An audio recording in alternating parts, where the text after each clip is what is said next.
and welcome to the MSTieCast. I'm Toby Mobius. I'm Josh McLeod. I'm Justin Toner.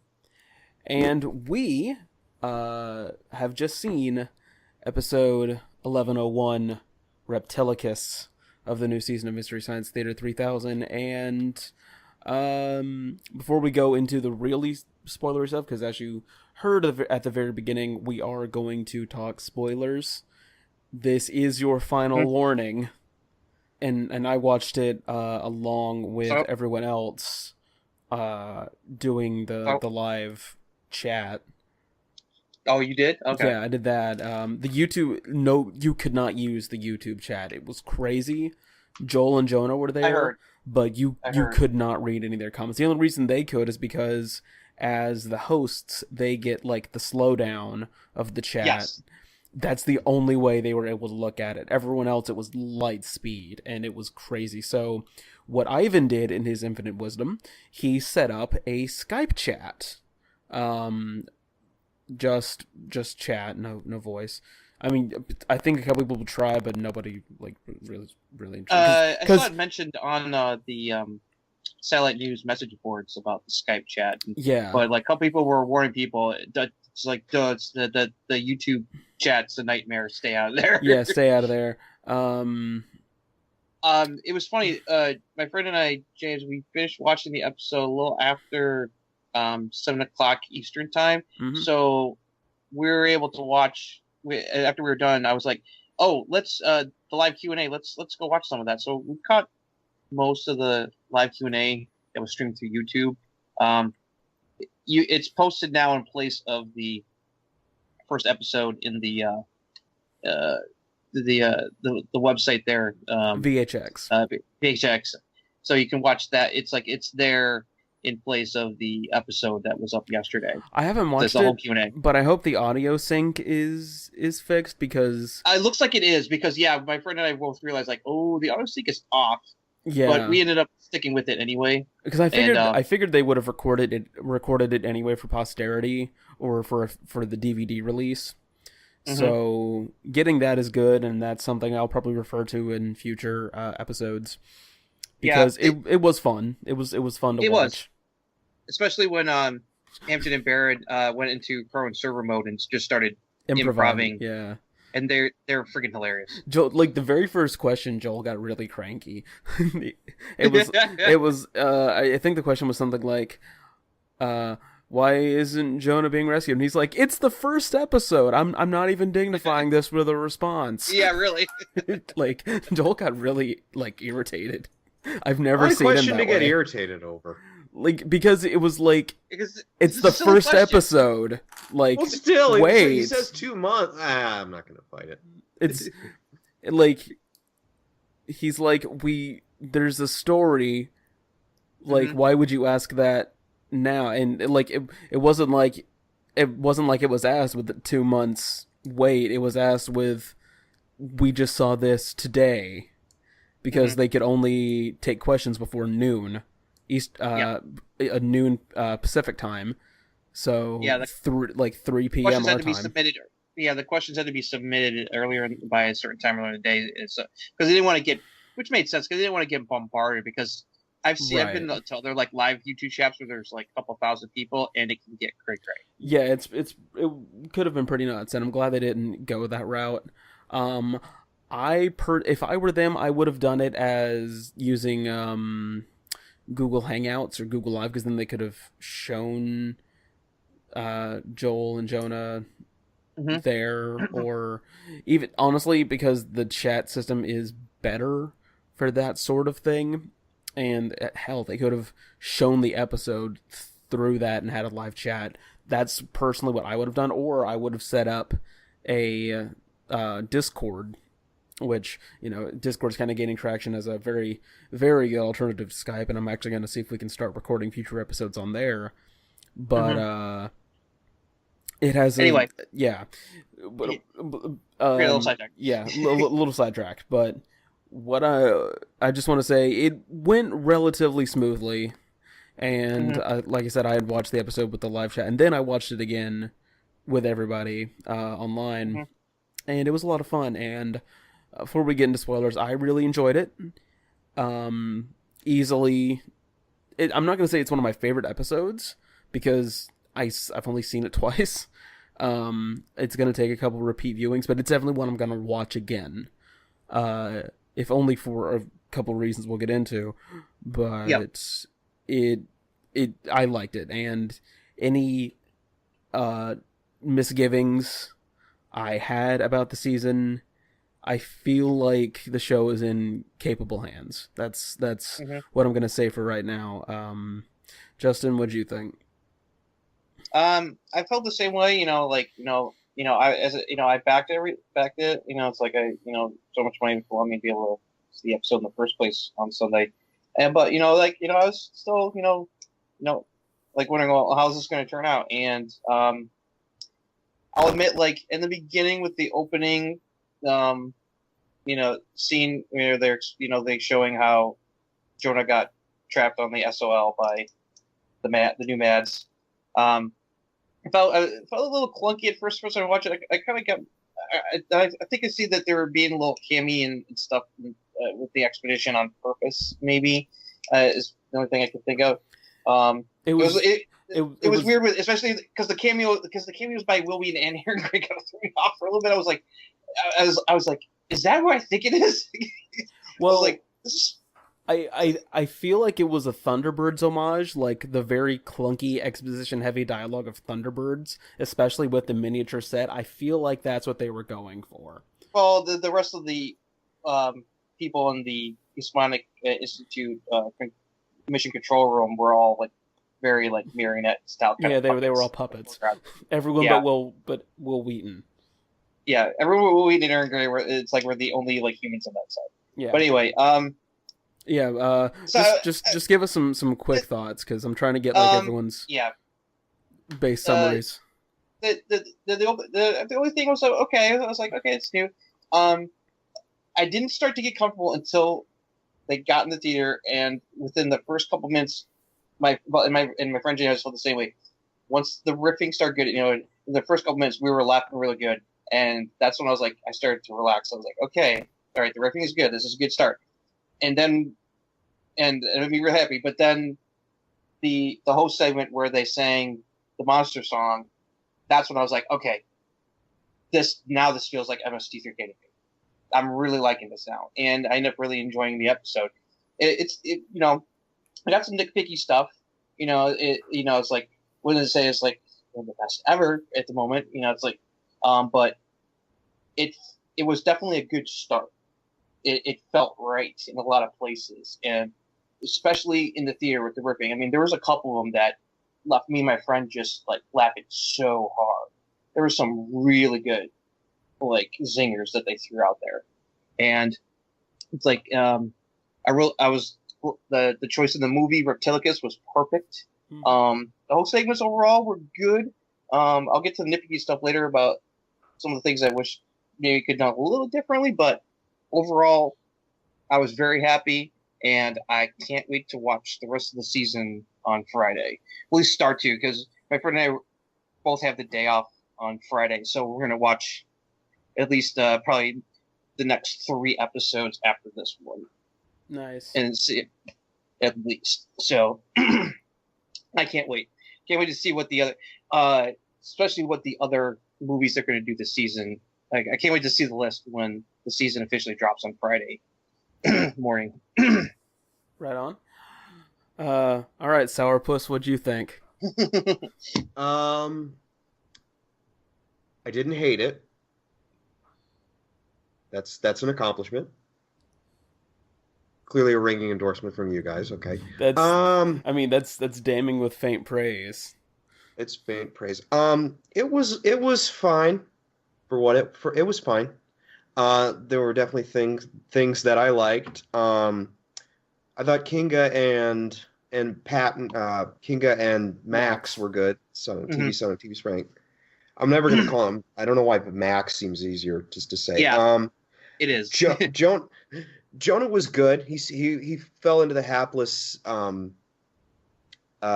Pretty. Are we gonna do positive and then negatives? Go for your positive your quick general thoughts right now, and then we'll get into positives and negatives. Okay. The intro seemed unnecessarily long. Like, I hope they trim it or change it for the rest of the episodes. Yeah. Like the intro theme, I mean. Yeah. I felt that too. That's one of my nitpicks. Yeah. We kind of knew. I didn't know Reptilicus was going to be the premier. We knew Reptilicus was going to be one of them. I don't. Did you guys see the spoiler list for all the movies? I saw the spoiler list. It looks like it may be confirmed because of Reptilicus and some of the shots from the preview from the trailer for some of the other movies. There's at least like 2 others.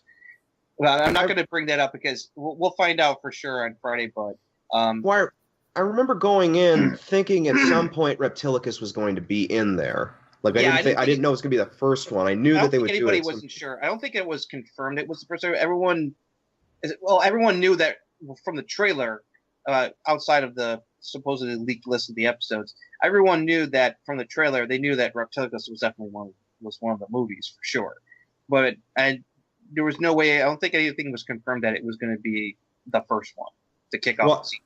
Yeah. Well, I saw that list, and I don't remember. Like, I know I saw the list a couple times, and I only remember 3 titles. I'm not going to say what the other 2 were, but one of them was Reptilicus, and I just kind of I figured Reptilicus was something they would be doing. It just made sense. But at the same time, I didn't think it would be the premiere. Right. But yeah, I think it was a good choice. It's definitely the right kind of movie for MST3K. Oh, absolutely. It's the first Danish film they ever did. That's true. Yeah, that's true. As far as I did like the jokes about that. It's a Danish film, especially where Kay is. It's like, and then she asks like Max, like, yeah, who was in it? And he's just like, Pat just says like the one guy, and it's like, yes, who else? That's it. Yeah. You gotta do a better job of screening these boys. I did. That's one of the things I really liked the back and forth between Kinga and Max. It reminded me very strongly of it didn't even remind me of Clay and Frank. It reminded me of Clay and Larry. But in a good way. Oh, Earhart? Yeah. I didn't get that. That's kind of the vibe I got, because they work off each other very well. Like Max is clearly the subservient one, but they almost bicker as if equals, you know? Well, we haven't seen the sketches where she tries to cut off his head. So. Not yet. Yeah, once we see those, I'm sure. But people are going to think that's a spoiler. Like, I have not. I don't know. I'm going to go out on a limb and bet at some point we're going to get a sketch where she tries to kill him in some form. I would be surprised. I mean, I wouldn't be surprised. He has Especially to be proven that he is TV's son of TV's Frank, or it's just a cosplay he likes to wear. Well, it's like we know that Pearl is guest starring at some point in the season, so I wouldn't be surprised if she recommends that. Yeah, she's in the first episode. Yeah, she's one of the people that's... No, that's not her. That it's not her. I already checked online, and other people, including people involved in the show, said no, that wasn't Mary Jo in the green jumpsuit. That was in the beginning. Exactly like Mary Jo. Well, no, what is it? Her twin? No, it's Jo. It's the new voice of Gypsy. I forget her name. Okay. She looks exactly like like Mary Jo. Wow. She's basically like a lackey in Moonbase 13 there, and she does Gypsy's voice. Moon 13, the moon. Moon 13 seems unnecessarily populated. Especially the band. I don't know why we need the Cantina band from Star Wars in there. See, I like it because this is kind of where I'm feeling on it. I think they're trying to do like a with Patton's narration. It reminds me very strongly of like a late night talk show. Yes. Like with the house band and like the way he narrates it. That's what it reminds me of. And plus, then I started thinking about it, and it reminds me of station idents from like live programming. They would do like telethons. So given that Kinga and you are witnesses, I fucking called it. Kinga's an evil network executive. Yes, I called it. Well, and it it makes sense for now, but also in a way it ties back to the original show because back, especially in the early couple seasons, Clayton made a couple references to how like he was trying to get the show sold, like that it was being broadcast. And yeah, like that's where they got their funding from. Yeah. Yeah. And she's taking that to the 21st century level. Like she said, she goes, I'm going to franchise this bitch and sell it to Disney for $1 billion. Yeah. That was one of my favorite lines. The way she delivered that was perfect. Wouldn't you pay to watch the Canadian version of Mystery Science Theater or like the Mexican version? There's a few of those, but yes. Yes. No, there was like the Russian version, but it wasn't official. Yes. Well, no, there is a Canadian show. I cannot remember the title of it. There's Ed the Sock, but there's Ed the Sock, but there's something very similar where it's basically public domain movies and like local comedians riffing on them. I cannot remember the title of it. I could be entirely wrong. I know what you're talking about. But yeah, there is a Canadian equivalent. It's called like This Movie Sucks or something. Like that. Yeah, and I think like Ed, I think that's where Ed the Sock came from, if I remember correctly.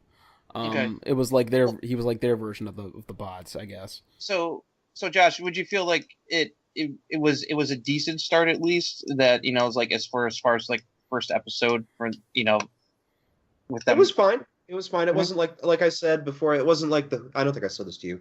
It wasn't like the Who's Line reboot where I wanted to hurt people, or the or the Pyramid reboot where I just wanted to kill myself after watching it. Right. Do you want to do positives and then I say let's do negatives first and then positives, but I do want to say one thing. I've watched a couple of the more recent Who's Line episodes, and they've improved dramatically because they're not forcing mediocre CW guest stars into every single episode. Yeah, that turned me off. And I saw a clip on Tumblr where it was they were doing a compilation album, and it was a bit where Colin was like, by that great stadium rock band, too bad during the only known recording of the song the mic kept going out during the bit, and Wayne just sold it. And then Keegan-Michael Key, who was the rotating cast member for the episode, showed up, and he kept playing like the roadie who's like trying to fix the mic, so it kept cutting on and off, and it was great. And then Aisha got involved, and it just got better and better. And it's a really great clip. I'll have to show you when we're done, but that's not what we're here to talk about. So so negative. Negative. I'll go ahead and go. You go first because I've got a bunch. Yeah, I've got a few. We'll save you to last. I don't have as many as I thought I would. I'll say that. No, go ahead, that's Toby. good. This is the huge one for me, and having done riffs, I know how easy this mistake is to make.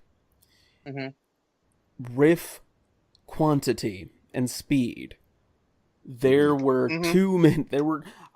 It's weird to say that there's too many jokes in something, but the way they were paced out, it's like one joke and then another one immediately starts, and at first you think they're gonna connect, like they're the response jokes, but no, they're completely separate jokes told by different people, like one after another, and sometimes that thing can kind of work, like if they're on sort of a similar wavelength, like where they make like similar reference jokes to how something looks. Santa Claus Conquers the Martians, I forget what they originally say, and then sort of goes, oh, it's like a TARDIS, that kind of thing works. But when they're very, very different jokes within a couple seconds time frame, it's really jarring, and like jokes going so fast that you can't laugh at them fast enough. That's that happens with Mystery Science Theater a lot, actually. But when they're going so fast you can't hear them because you're still trying to process the previous joke. That's a problem. Like, there has to be some breathing room. Overall, I mean, the jokes that were there I liked, and on a repeat viewing, I picked up jokes I didn't get the first time around, which is cool.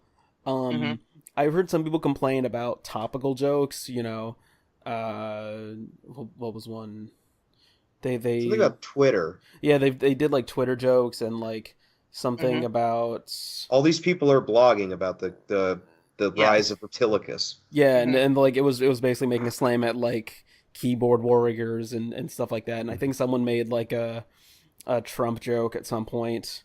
I don't remember that, but I wouldn't I surprise don't me. remember a Trump joke. I don't remember a Trump But joke, but I can now- see. Maybe it's just because we're conservatives and we don't know.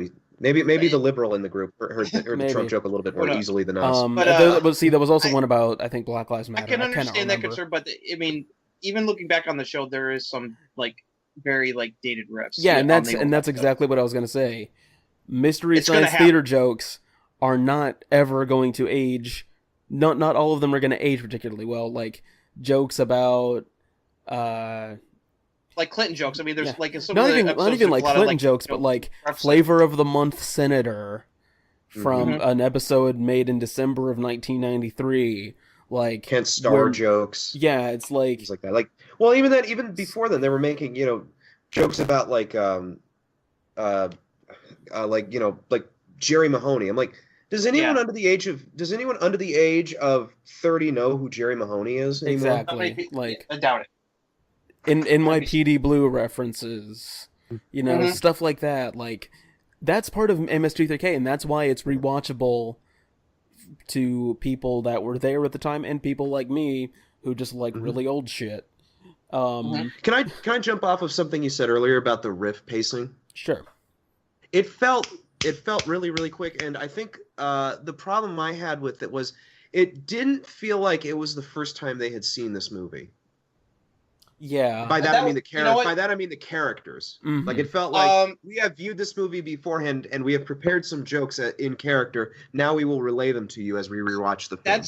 that was a common that was a common complaint for on from other fans who watched the episode early. Even for and the majority of them were very positive. There was I only saw like a few people said were kind of like on it. The majority of people's reactions to the episode was like that was either like really good or good, but that was definitely one of the nitpick complaints like that. And I agree that at some points that the pacing was definitely felt like a little too rapid fire, and that some of the jokes got lost for me. So I enjoyed watching it a second, and also I watched it kind of again one more time before it was pulled off, before I went to bed, just so I could listen to some more, see if there was any other good riffs that I may have missed because of that.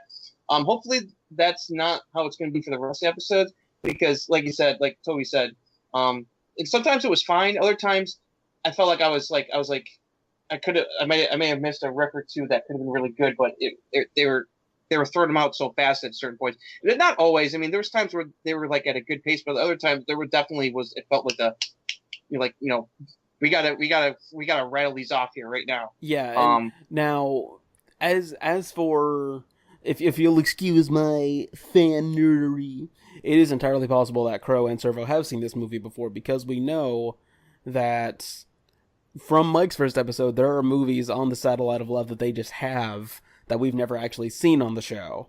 And it's implied that there are experiments that we were never privy to. So it is entirely possible that Crow and Servo have seen this movie before. Jonah, on the other hand, no. I think you're really stretching for a justification for it. There but really what is Josh no said about- justification, but I'm just saying that What Josh said there is about- precedent. It felt like there was other people's complaints that it felt like that they'd already watched it, and then it's like because of the way they were referenced, and it's like it's nitpicky, but it didn't ruin anything for me. It definitely was like, hopefully they don't. This isn't like for themselves. I definitely kind of like get a more even keel pace for the episodes. I can understand maybe the first episode because this was the first one they did, so there's got to be a little bit of jitters for everybody, because of what's involved here. But so we'll have to see. It's like once I see a couple episodes, I'll on Friday, I'll find out. So, but that was definitely a concern for me. Do you have any more, Toby? The credits are way too friggin' long, but justified in that they have to get all of the Kickstarter backer names in there, so much so that they could not fit all of them into the credits, and they're going to be divided amongst There was the over episodes. 48,000 people So looking for Kickstarter. yeah, that's not you would have to devote you would have to devote 10 minutes of credits and only to those names. So Yes. I completely understand. And Yeah, it's going to be. They have 14 episodes to put everybody's name who contributed to Kickstarter in the post credits. So it's going to be stretched out. Yeah. So Crow, I guess the other 125 minutes are just credits then. Well, so Justin, you want to go ahead with your negatives? One other one that other people brought up, and it was asked during the Q&A. I would have liked an explanation as to how Crow and Servo ended up back on the satellite. That question came up during the Q&A, and they said they kind of brushed off it. They said that you just keep watching episodes, that there's other stuff coming, that kind of storyline stuff that kind of over the season, that it kind of helps fills in the gaps and some of the stuff that's been going on. So hopefully maybe at some point an explanation or reference would be made of how Crow and Servo got trapped back in the satellite by King Gibbons. I would appreciate it, especially because of the way that the Diabolique ended with the bot singing all night. It felt right. So I know, because other people are like, well, they invoke the mantra, it's really to show, it's really to show. Okay, that's one thing. But for me, I was hoping for an explanation. I'm okay with it not hearing anything now, but and I won't hold against the show if it's never explained. But I would, just for me, and other people felt the same way, I just hoping to get an explanation, just because the bots were happy. They were with Mike. It's like so they had a happy ending, and now they're sucked back into the nightmare by King and Max. And they're stuck with a new guy that they have to get used to, who's different than their father, Joel, and their BFF, Mike, that they spent time on the satellite with all those years ago. Now, that's just me. It's entirely probable they just got bored and went back into space. It's so, for all we know, that's the explanation, fine. But I was expecting maybe at least a line or two explaining how they ended up back there. But it was just like, after the opening, which did a decent job of explaining how Jonah got sucked into the satellite by the Mads. The first whole segment after that, after the opening credits, is just it's a fast forward to 2 months later. He's been in there for a little while, and so him and the bots have gotten to gotten used to each other a little bit. And he mentions how he's been doing stuff on the satellite, tinkering things around. I was just like, and then that's it. And it's like, I was just like, I was like watching. I was like, okay, how Crow and Servo ended up there, and we know how you ended up there, Jonah, because that was all explained in the opening scene. But anyway, that's it. It may be, some people may think that was just a one minor complaint. It's not a deal breaker, like I said. I just wish there had been more of an explanation, but we'll just have to wait and see. And that's I know that people felt that way. I don't know how you two felt, if that was a big deal or not. No, that did bother me, but it I don't know. I kind of know it's gonna it's gonna be touched on at some point, so it didn't bother me as much, because it's like, well, they got 14 episodes to explain all this. I would personally love if the Turkey Day episode involves Joel and Mike coming back up for Thanksgiving. I think it's gonna be a Christmas episode. Christmas? Well, either one, or from the leaked list, there is a Christmas movie that was on the list that is obviously what the holiday episode is. Well, yeah, it could be the Christmas, but we know that you get a Turkey Day special, because that was one of the stretch goals. So who knows? Ironically, that didn't really bother me that they didn't explain why the bots were there. Okay, I'm just saying that was one of my nitpicks. I know, and some of the people online had the same thing. Other people, like you, Josh, were like, it wasn't a big deal that it wasn't explained. Well, I didn't even think about it, to be honest. Okay, but now that I think about it, still doesn't bother me. Okay. It's not a big deal. It's just that I'm just like, I just want to know. That's just one of the things I was just kind of like, oh, okay. But anyway, yeah, like I said, the opening was a little weak. Overall, it's like I wanted a little bit more. The other my other nitpicking is I wish they had gotten a little more of Felicia Day and Patton Oswalt because they weren't as much as I hoped it would be. But when they were in it, I really liked them. I loved how they were playing it. Their back and forth banter was great, and which is neat because because Felicia Day and Patton Oswalt had never worked together before.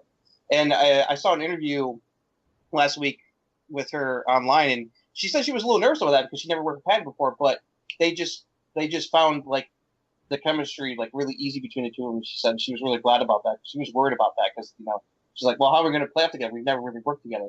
But I definitely felt that they definitely found like a groove the way they were playing off each other. I really liked that. So I want to see more of that in the rest of the season. I kind of had to imagine that Patton was having like a mini fangirl moment in his mind because he's a big fan of the Guild and Buffy and Dr. Horrible and like things that she's in. So I know. Well, I feel like he's a fan of everything.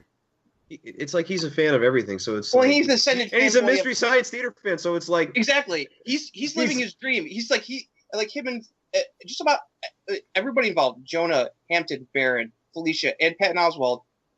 They love MST3K.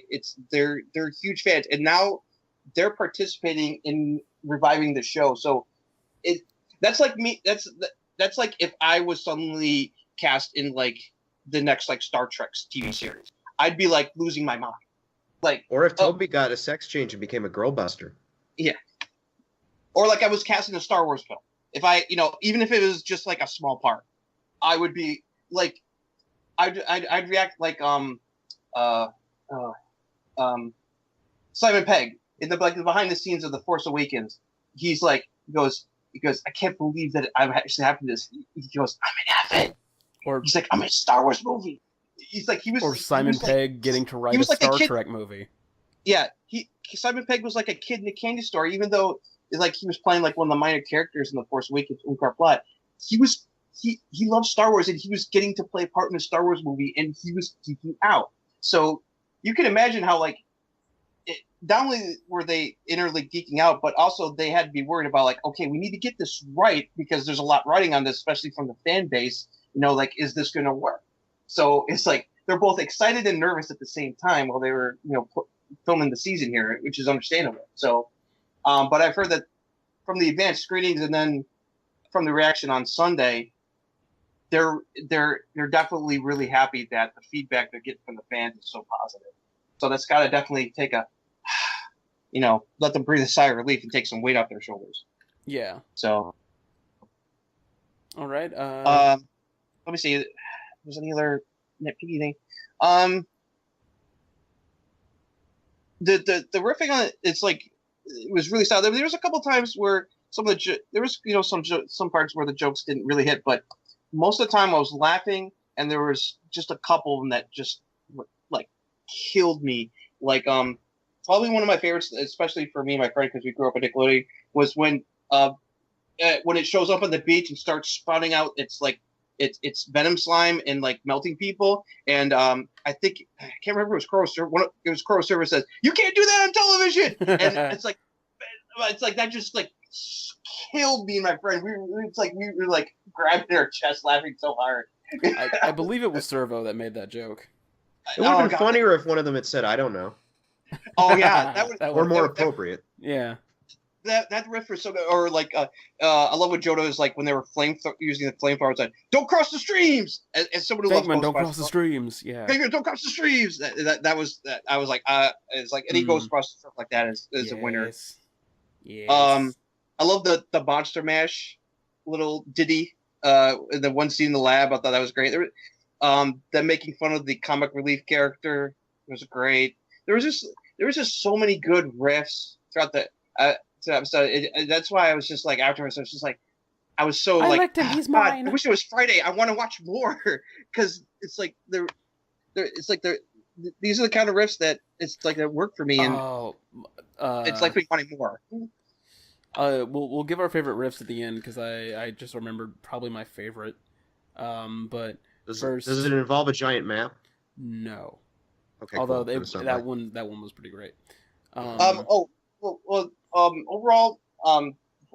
before you get talking about, for the most part, whole segments were pretty decent. My favorite though was definitely the Monster in every country song. Well, I was gonna say we need to get onto the negatives. That felt so MST3K to me. That felt like MST3K, that kind of a song. It's been stuck in my head ever since yesterday. I was humming it to myself, like the chorus, like when I was at work today.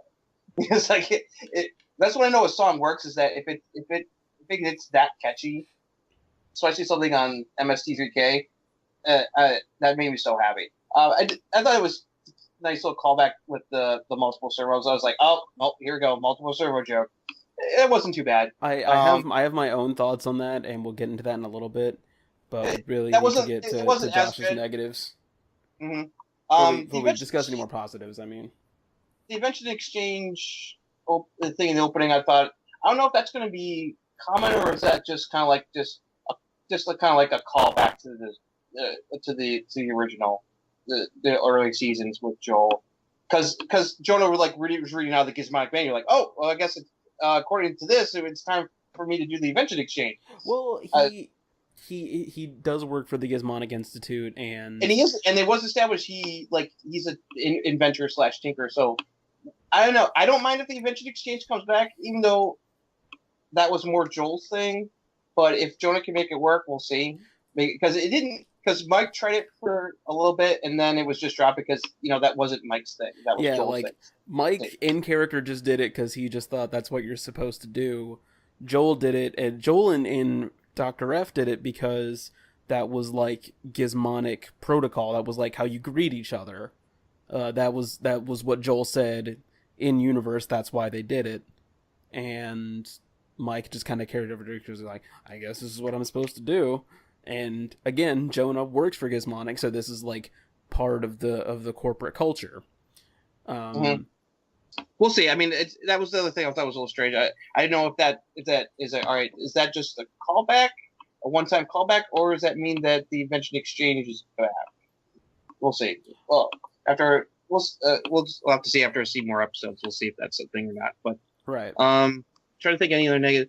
I think I covered most of them. Just it's like rectify risks. This that. I think that's about it. It's all I can think off the top of my head as far as like any negatives.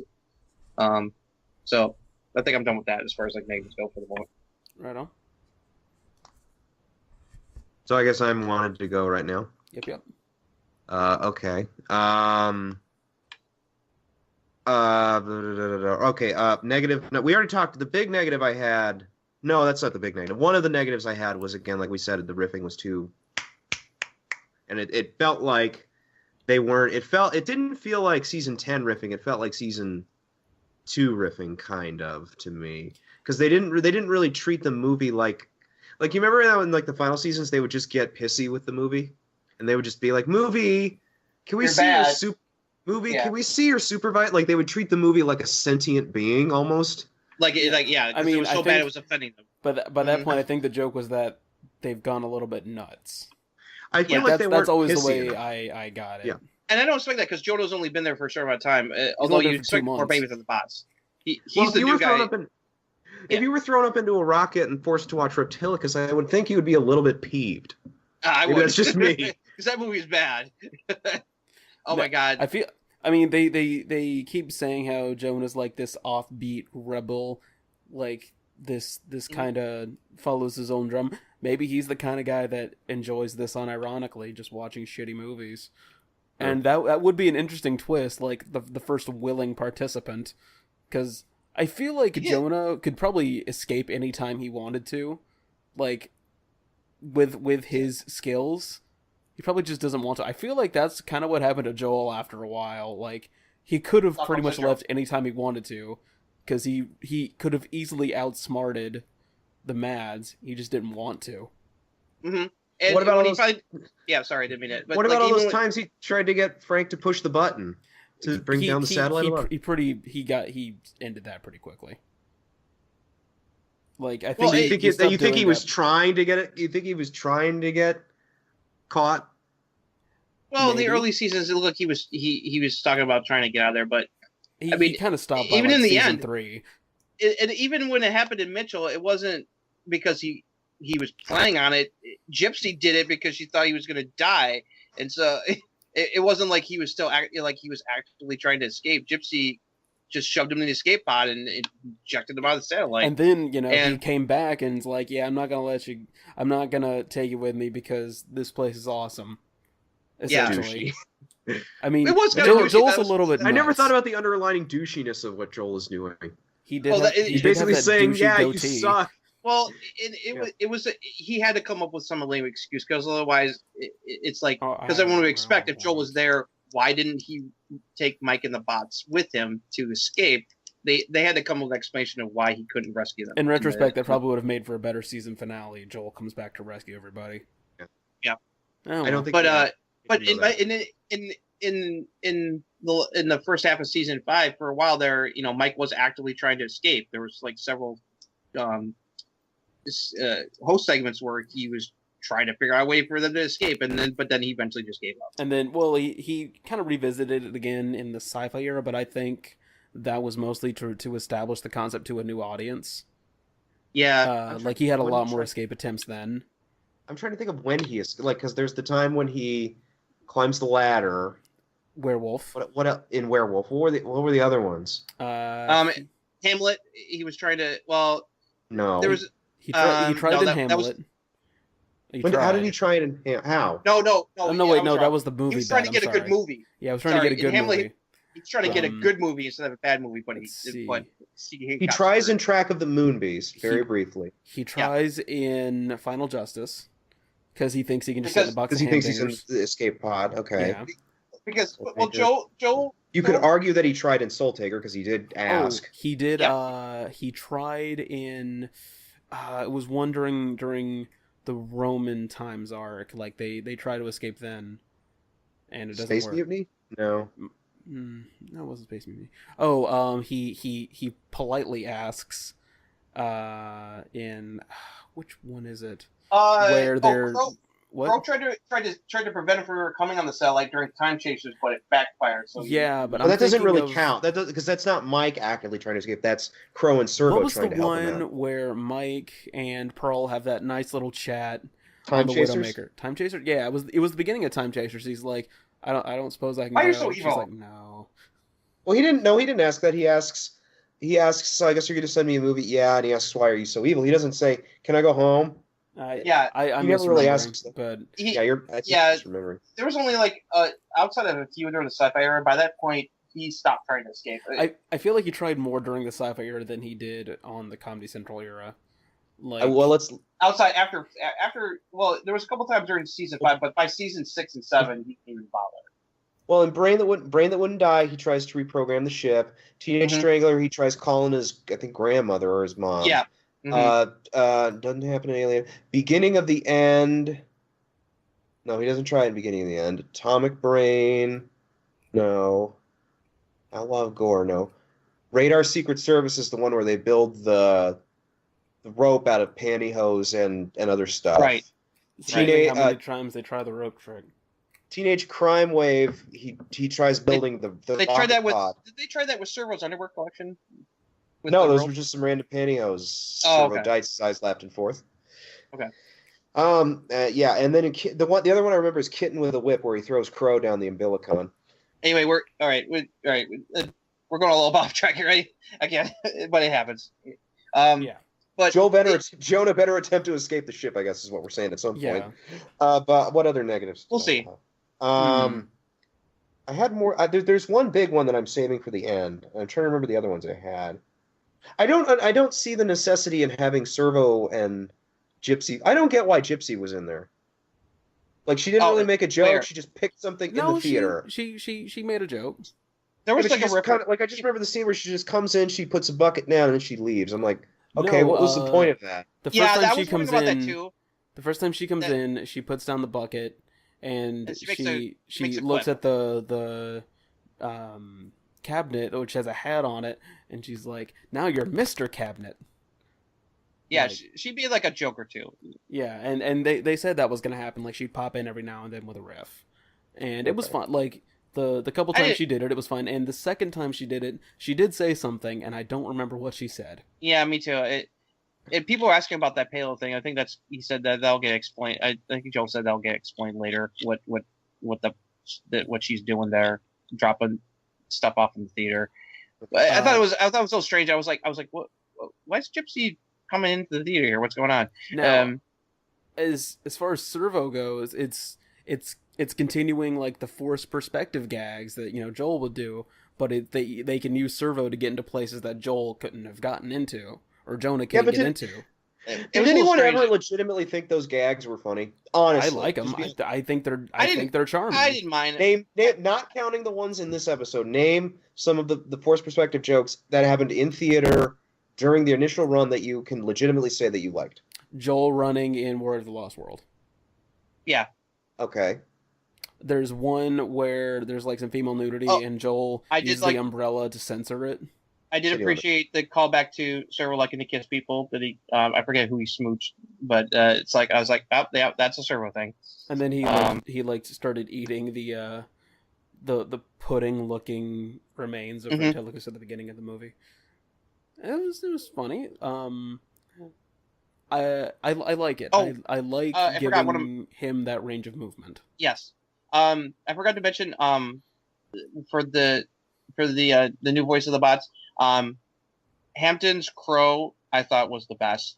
It's going to take me getting used to hearing Baron's voice as Servo because he's so different sounding than Kevin, but I thought it wasn't like bad. It was just it's different. But Hampton sounds so much like Bill. He sounded like a blend of Trace and Bill's version of Crow with his voice. He really does have like an ideal Crow voice, and I've said that before. But his voice really, like his speaking voice, sounds like Crow. And he got the personality I felt too for the most part. Yeah. Well, especially that you're not my father, Mister. And when he said that, I was like, oh my god, he sounds just like Trace and Bill did.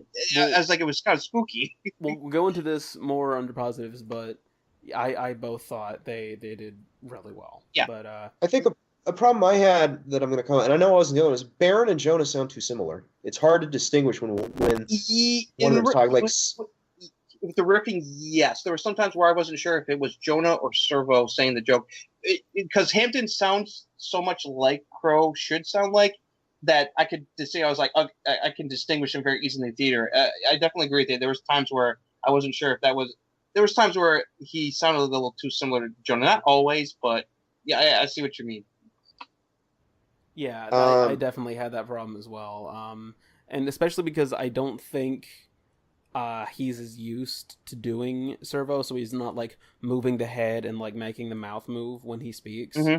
So I was surprised that they apparently are puppeteers. They actually are puppeteering. They got legit Henson people doing the body work, but the mouths are being controlled by Hampton and Baron via special remote control, so that they control the mouths to mimic what they're saying. Which is why, and that's the other thing is both puppets have two people working on them at least. I want the knowledge that the puppeteer is down in that the guy doing the voice is down in a trench sweating his ass off, not standing out drinking a mojito and then occasionally pressing a button to get the mouth to move.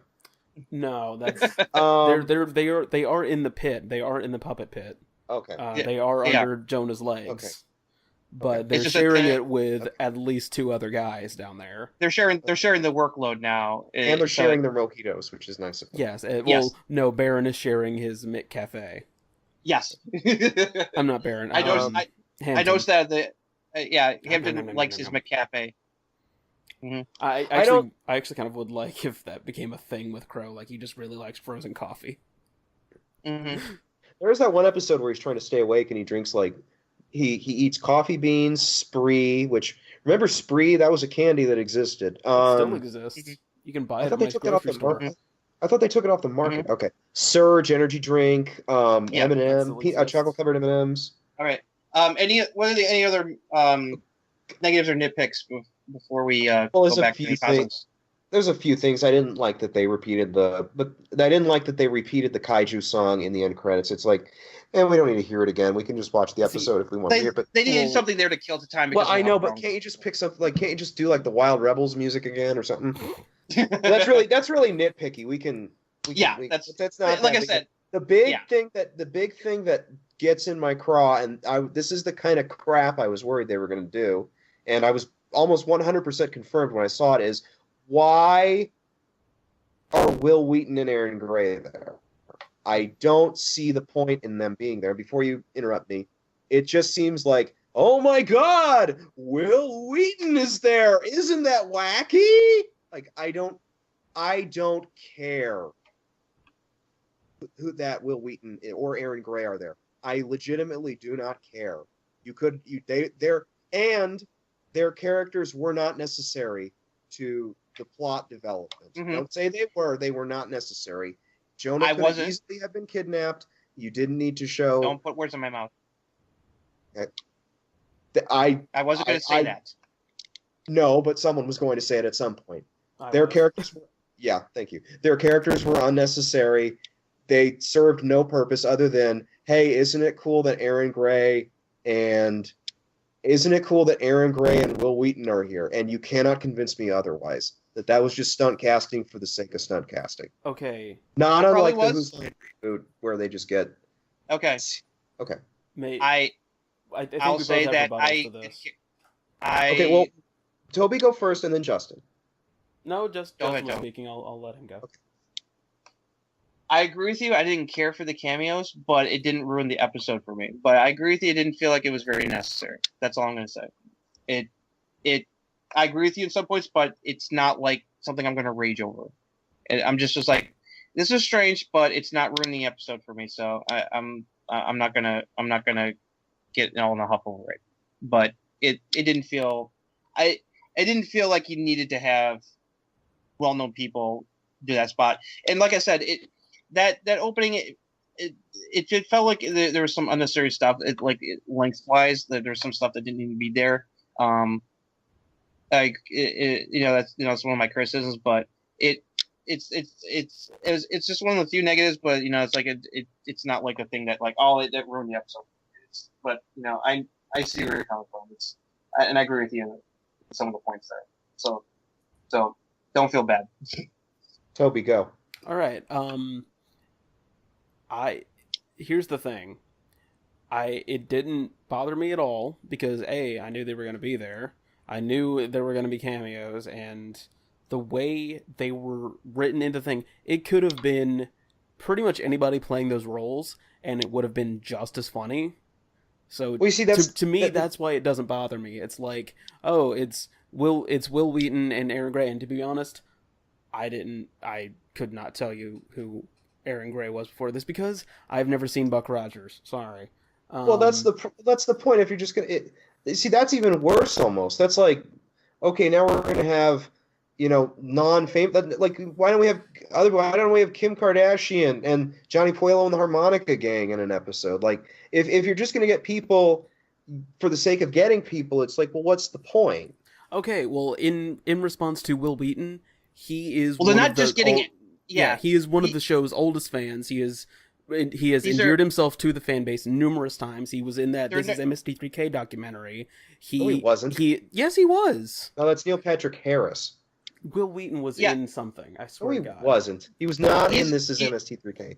I know Neil Patrick Harris wasn't. He's a known MST3K fan, and he's worked with Riff Trax, so everyone knows that he's a fan of. Like I said, he's worked with Riff Trax. But Wheaton also is made it well known these fan show.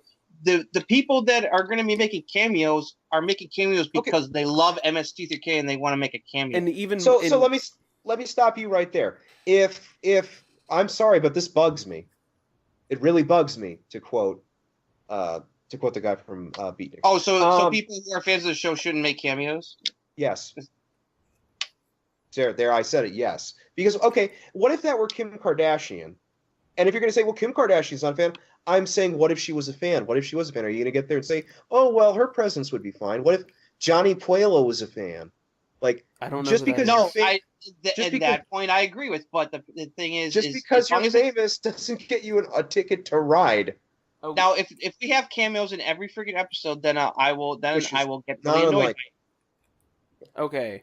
I actually have a completely different view. If Kim Kardashian was a huge Mystery Science Theater fan and she said, I'd really like to do a cameo in Mystery Science Theater," I'd be like, okay, cool. You would be one of five. You would be one of five people. Let me Go ahead. let me finish. Because that would bring people that are only familiar with Kim Kardashian into the Mystery Science Theater sphere. And honestly, what is wrong with exposing more people to Mystery Science Theater? People that have never heard of it, never seen it, and they go, "Oh, Kim Kardashian's on, I guess I'll check it out," and they love it, and they get it, and they like it. What's wrong with that? And okay, and Will Wheaton works with You said with Felicia Day, Sorry. working on Geek and Sundry. He does tabletop. He knows the rest of the cast. He's worked with Patton Oswalt. He's worked with John Ray. He's worked with all of these people. I don't understand the problem of him being on Mystery Science Theater for a quick cameo role that just gives exposition, and it's done in a way that I think is funny, that I think is interesting, that's different from, just the theme song explains everything. I like that it's more than that, because they have to reestablish the show after almost 20 years of being off air, and I thought that was a really interesting way to do it, to have this. I thought the clunky expositional dialogue was funny, and it felt like something out of a B movie, and considering the set design and everything else, that's clearly what they were going for, and they got Will Wheaton and Aaron Gray, who have done B television. They've Star Trek and Buck Rogers. That's B television. I thought, well, that makes sense. Makes sense to me. I get that, but I like I said, I agree with some of what Josh's feelings are, but in other areas, it's not like the end of the world for me. It's like, but and that's just my concern, is that it's just as long as there isn't a ton of cameos and the kind of there's just a couple spread throughout the season and it's not in every episode, then it's not going to be that big of a deal for me. But that's my only concern, is that it becomes something that happens too often, and then that would become a serious problem. My rebuttal to what Toby says is, well, then how is that any different than what they did on Who's Line, where they're bringing back, CW guests? Because there it wasn't integrated at all. Here it's not integrated at all. Anyone could have. I literally just explained how it was integrated. How is providing exposition and providing story beats not integrational? The way they did it on CW was, and as you eloquently put it yourself in a previous episode, it's Aziz Ansari! Look, isn't it awesome? No, that's not. They didn't stop the show and do, "Hey kids, it's Will Wheaton and Aaron Gray," applause, like Mark Hamill and fucking Jay and Silent Bob. They didn't even give these characters names. It was... They're only named in the credits. Yeah, they're named in the credits, and... They weren't on Chip and Scooter over here. I mean, they weren't on screen for very long for me to be annoyed by it. That's even worse. Hell, it actually took me a second to realize, oh shit, that's Will Wheaton. Because I was so enamored that, Mystery Science Theater's back, that it took me a second to go, holy shit, that's fucking Aqualad. So... Really, Aqualad was your first pick? that's kind of my go-to Will Wheaton role as a joke. Not the kid from Stand By Me, or that kid in that episode of Double Dare, or... Okay. Shut up, Wesley. Well, like I said, I understand some of Josh's concerns, and I agree with some of his points. But it's that big of a deal yet for me. And surprisingly, from all the reactions I know, but I didn't see anybody else really bring it up as a problem. Some of the other stuff that we were nitpicking about, some other people agree with, about just some of the certain things, especially some of the maybe the ripping being a little fast paced, but I didn't see anybody else complaining about the cameos. Or that doesn't make that doesn't change my opinion because no, I'm not saying that. I'm not saying your opinion's wrong. Like I said, I say again, I agree with you on some of your concerns, not all of them. So it's like I didn't say your opinion's wrong. It's just that I understand where you're coming from. It's just that I'm not as worried. It's not a big of a complaint for me yet. Okay, I want to end it. I don't want to go on that tangent because we're going to be here all night because I've got about 100 rebuttals for just that one thing. Overall, like I said, I did I thought it was fine. I thought it was good. I will say this. I did not agree with the consensus of this is the greatest thing ever. No, Who's That saying wasn't the that? consensus. no, That, but that was not you guys, but people on the satellite were saying this is great. I'm Gus. I'm in the land of milk and honey. I'm not going to bathe come Friday so I can watch all the episodes at once. I mean, Well, if they're that well, that's you excited, belittling. Well, that's Josh, be careful cool. because that's you belittling their opinion. If the people really, for people who really enjoy the episode, that's fine. Some people were like, yeah, but my like opinions are the only ones that matter. Hasn't that been established in the previous podcast? I'm glad I know that you're only joking about that. You're right. You're totally right. All opinions are subject to the whim of Josh McCloud. That's And why it's time we just accept it. Josh wants to decide who lives and who dies. Josh is the crow of this show. that's the real reason why Trump won the election was because I didn't care, and then they were just like, well, then we'll pick a name out of a hat. And I'm like, yeah, sure you will. And so then they picked a name out of a hat. I'm like, well, crap.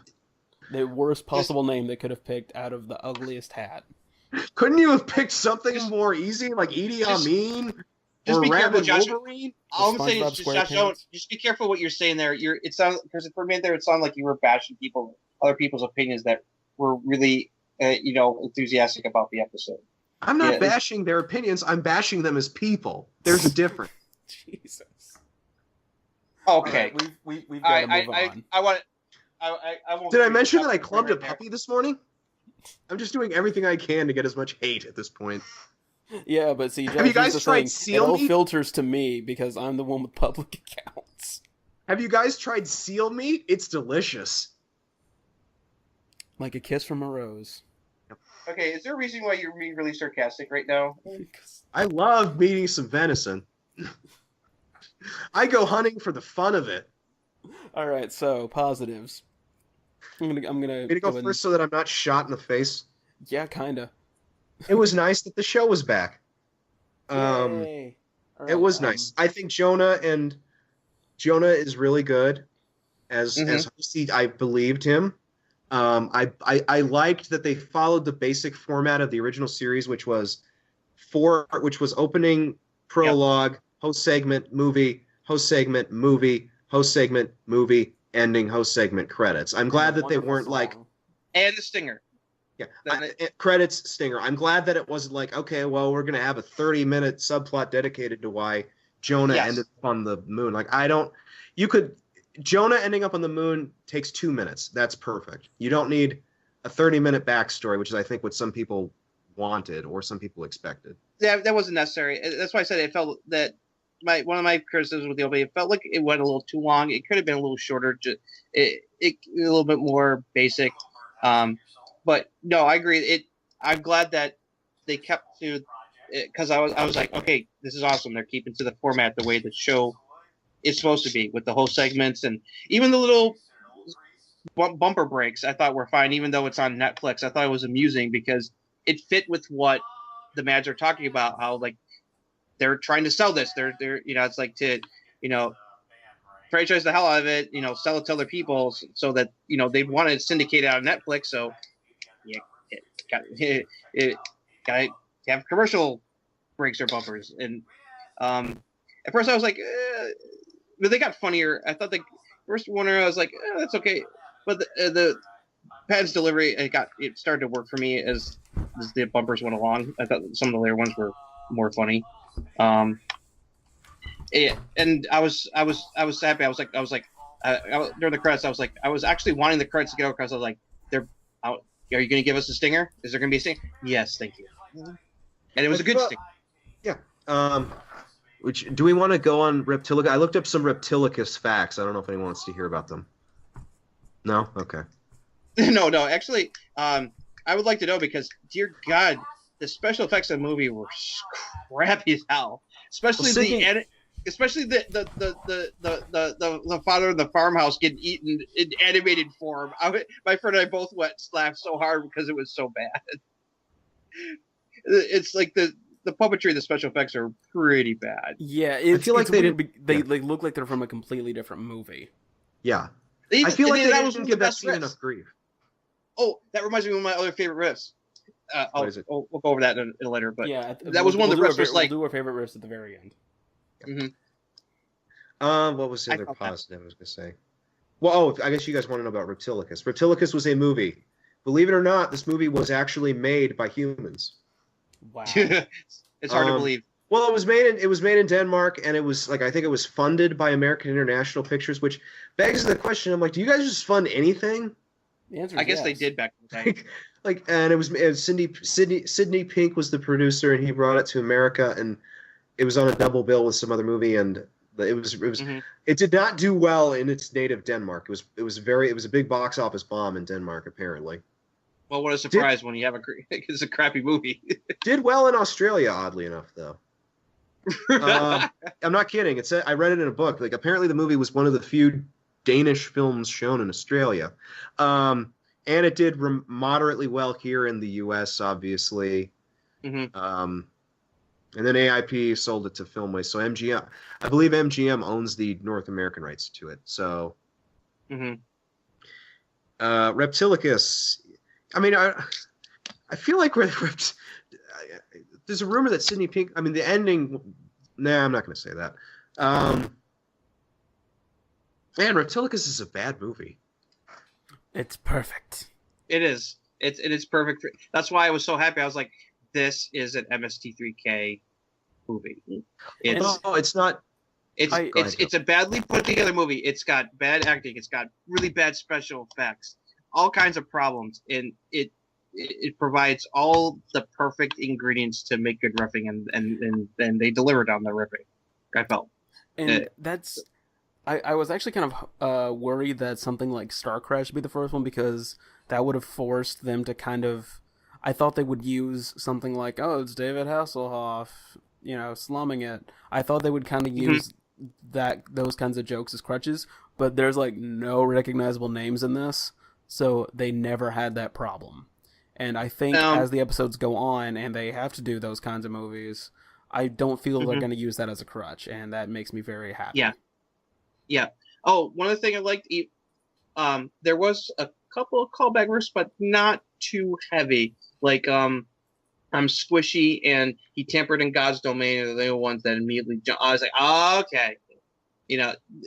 So I was like, I appreciated a few callback riffs from previous seasons, but it wasn't heavy-handed. There was a lot of original stuff, so I appreciated that. Although he tampered in God's domain was well delivered. I wonder if Kinga had this on like a reel-to-reel, or if she got it. Let's ditch the idea that she got it online. I don't want to live in the reality where she found this film online. Do you think she got it on a reel-to-reel or found a tape of it? I think she has it in the special Forrester Liquid. Okay. Yeah. The tape. So it actually is a reel-to-reel film.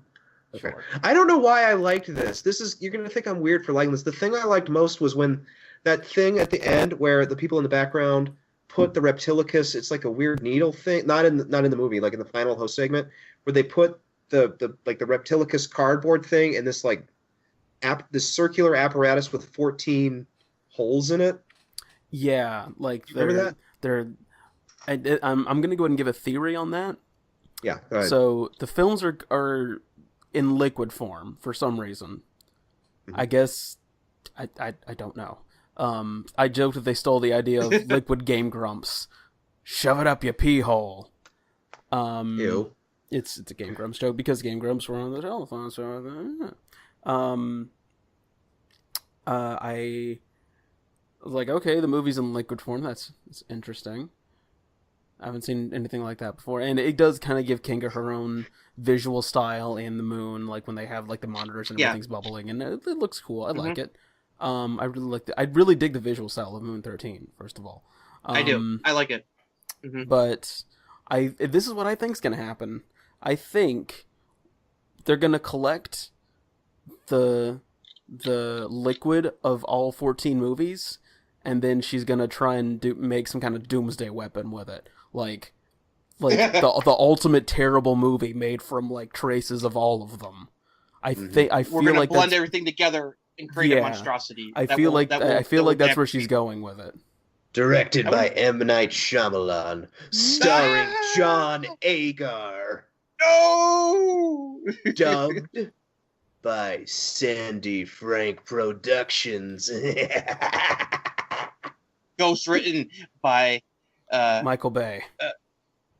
And Coleman Francis. Coleman Francis. Oh, yes. Yes. That's kind of where I hope it's going. And I think that would be interesting because I've written a couple of situations where that's the case. So that'll be interesting. Now I want to read your Mystery Science fan fiction. You will at some point. But not the ones where you're riffing other fan fiction. Just the what did Joel and the bots do when they were during their downtime.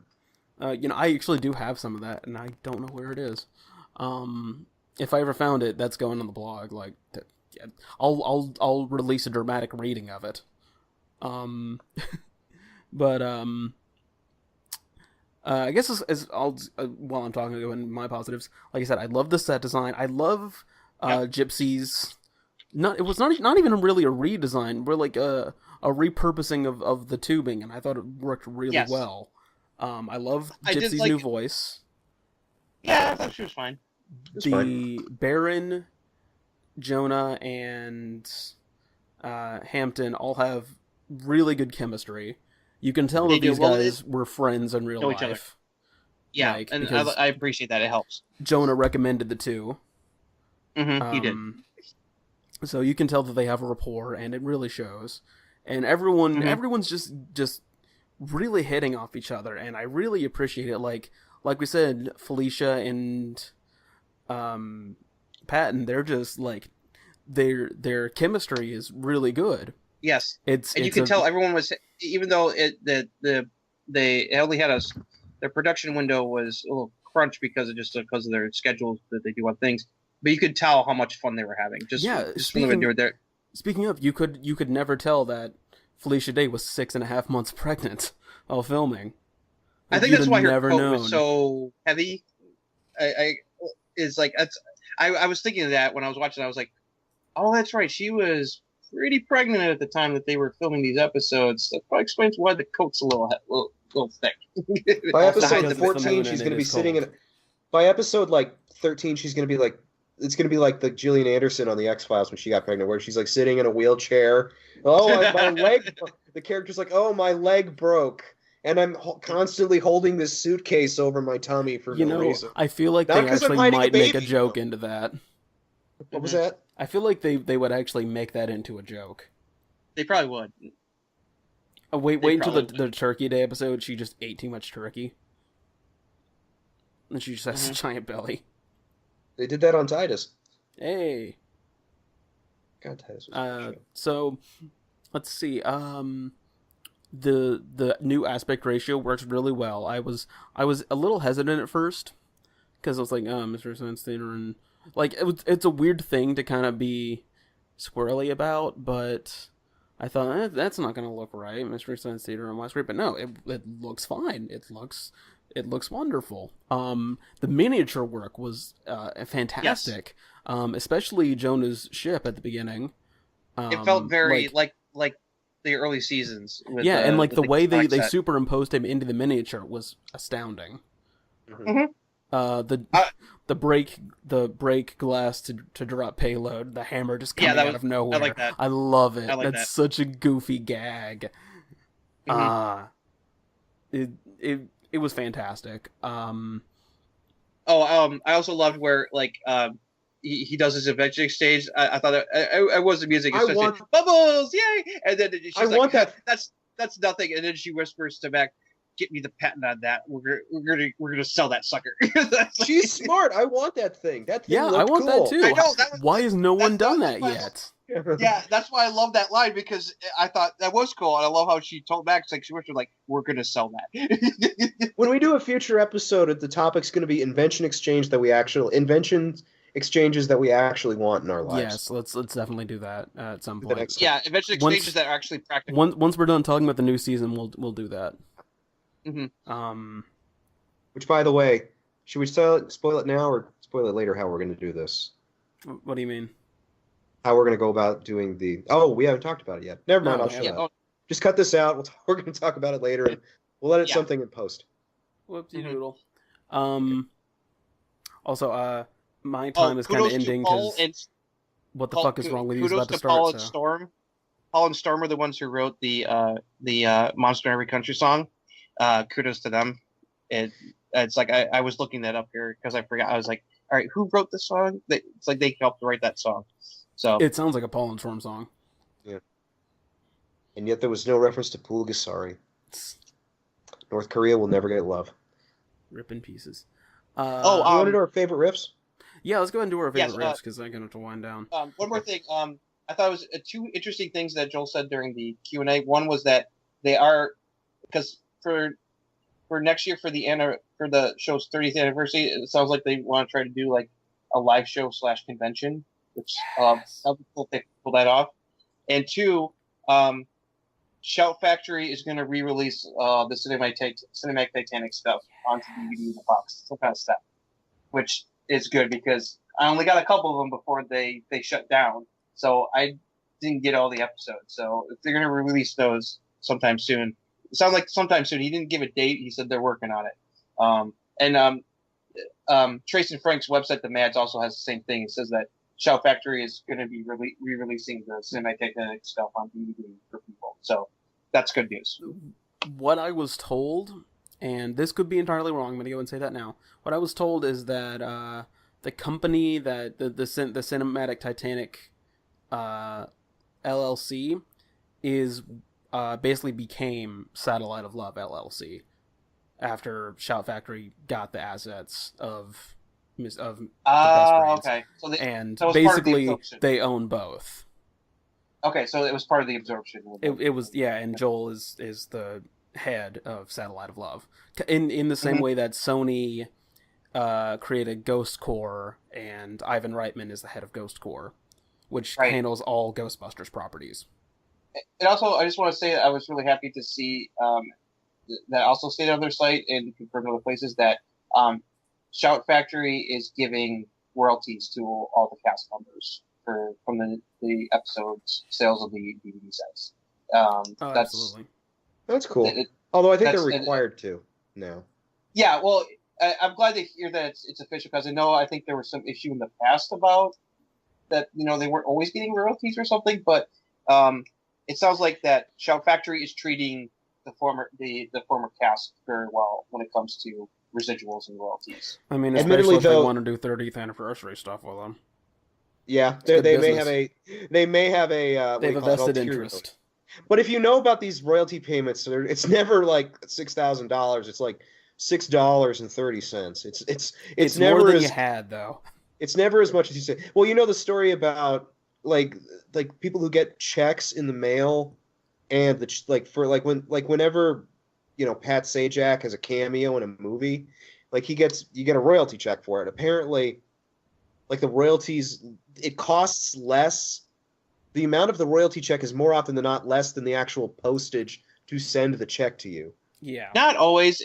I've heard stories about that, depending on what the movie you did.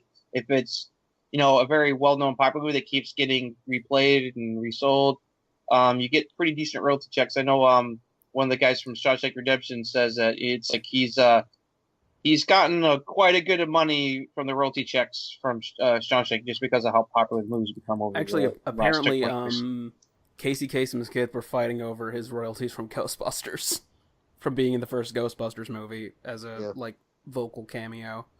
I want that 39 cents. He actually made more because he said, "Now this is Casey Kasem, back to the countdown." If he hadn't have said that, if he had just said "back to the countdown," it would have actually been substantially less. But because it was him and it was identified with his brand, it wound up being more that Columbia had to pay. That's probably the same like Larry King's cameo in Ghostbusters as well, because he's interviewing Dan Aykroyd as Ray. Yeah, or in that one clip. What's another good one? The Osbournes in Austin Powers, where it's clear, it's done in the style of their program, or something like that. Where anytime they watch Jeopardy or something on the TV, they have to pay for that. Yeah, and they just make up an episode of Jeopardy as a sketch, something like that. It's that exact thing. Well, even if they show it, they still have to. But yeah, we're getting off track. I was gonna say, we'll talk about this later. Meanwhile, the cast of Reptilicus is like, "Where's our money? Exactly. You were part of the pre-launch of Mystery Science Theater. When do we get our paycheck? Where's our money? Where's our royalty check? Come on, Shout Anyway. Factory, get that HD restoration of Reptilicus DVD out. Mhm. Actually, they Let's actually get put to, one out. Yeah. I'm not Let's joking. Get to our, let's but go ahead. finish up with our favorite riffs here. You go ahead, Toby. What are some of the riffs that you really liked most from this episode? Let's see. Bones, Jim, Fossil Bones, Fossil Jim. That was good. So I like that one. I appreciate any Star Trek riff. Also, well, he invented a gun really quickly. Yes, that was. That's a good one. What's my name? Two of mine were you can't do that on television, and also the scene where there's a lightning flash, and then all of a sudden the film goes fuzzy, and I think Crow's like, did the lightning just knock the film out of focus? I really like that one. I like the And then he made a joke God. about, like, Go yeah, ahead. only God can play God, except Morgan Freeman. That was one of my other favorites. I thought that was a great line from Servo. Only God can play God. Even God doesn't want this movie made. Yeah, exactly. Yeah, that was Isn't that the riff? It's something like that. Yeah, I did love that. Only God can play God, except Morgan Freeman. I love the line. I like is, I mean, I found it hard to remember lines. I don't know why. Admittedly, I wasn't laughing out loud a lot like I normally do. Oh well. The scene where they're all hovered over the board and someone says, "Oh, they're playing a giant D&D game." I attack the darkness. Yes. Yeah. Oh, yeah. That was my other favorite. Which is They made a reference an AOX to something that Dan Harmon did. I don't remember what, but I'm guessing that was one of his lines. I was really happy when they said that I attacked the darkness after the I cast magic. So I was like, oh yes. And the entire clone Tom sketch, that's basically a reference to House of Cosby's, which Justin Roiland did. Basically, it's this really surreal, short-lived comedy series he did. It was animated, where this guy makes clones of Bill Cosby using a magic copy or something like that, and each one gets progressively more weird. Like, Mm-hmm. they have ones with superpowers, and one that's like evil, and one that has an eye patch for no reason. And that's one. I think one is a Southern Belle, so I'm pretty sure that's what that was a reference to. Well, that's based on a movie. I don't remember the name of it, but where a guy clones himself so he doesn't have to go to his job. But then the clone clones himself, and then that clone clones himself. The multiplicity, That's yeah, and then with Michael Keaton. And then he gets progressively stupider as the more gets cloned. Yes. Yeah, when the fourth clone is made from another clone, he's like not exactly right. And they played off that where eventually you had the female Servo and then evil Servo. It wasn't even evil; he just had an eye patch. Yeah. And then the original Servo gets melted down into 3D scrap. Then again, are we even sure that's the original Servo at this point? No, it's not. There's no way it's the original Servo. We're on like Servo 5070 at this point. We have to go very shortly, but I want to say this. I love the new door design. Oh, yes, the door sequence. I love it. The new door sequence is really nice. I really like the new door sequence. And I like that it also shows you like where they live. Like there's like beds, and then there's the like the cafeteria or like the kitchen. Yeah. And then there's a workshop, and the workshop is the one door. And if you look to the left, there's a little crow head. Yeah, my friend and I caught that. Yeah, I like that. I like the little detail in the door sequence. It's very nice. I love it. Yeah, I'm sure I think it's really good. There's a couple of like. We've gotten a plenty. I think we're good enough on the. This episode's getting really long. Yeah. So. Yeah. So this episode is going to be as long as the episode. Yeah. Yeah. So overall, we'll cut down all the things about seal cloning. Yeah. I can't wait for Friday so I can watch more episodes. Because if that leak list does come out to be true, I'm looking forward to some of the episodes they do this season. Because there's a couple of movies I remember from my childhood that were on that supposedly legit leak list, and so if that's the case, I'm looking forward to a couple of the movies they're going to be tackling this new season, and I look forward to discussing them with my Yes. friends. All right. Any other final thoughts? Man, I feel bad for Reptilicus. He really should have gotten like a spin-off or something. Like he Yeah. never really worked after that movie. Oh yeah, and I love how He was the at best the end, actor in the film. yeah, I love at the end where they tease like a sequel that, of course, was never going to happen because the movie's a piece of crap. And we were joking about that. Me and my friend were like, yes, the teaser was a sequel that never happened, thankfully. I guess the arm is the one part of the body that Reptilicus can't regenerate. Go figure. Yeah, go figure. But other than that, yeah. Mm. I didn't hate it. That's my ringing endorsement. From you, that is a ringing endorsement. Yeah. I thought it was between fine and good. That's Fair. that's more good. than fair. I would give it a 6 out of 10. I feel like we probably will rate all the new season episodes after we've seen them, so we'll see what shakes out. But for now, it is time to bid a fond farewell. So, thank you everyone for listening. I'm Tubby Mobius. I'm Justin Toner. And I'm TV's son of TV's Frank. Max, just call him Max. Just call Max. Just give me this one thing. No. And this has been the MSTieCast, and why did we put lovable Goofus in the want ad anyway?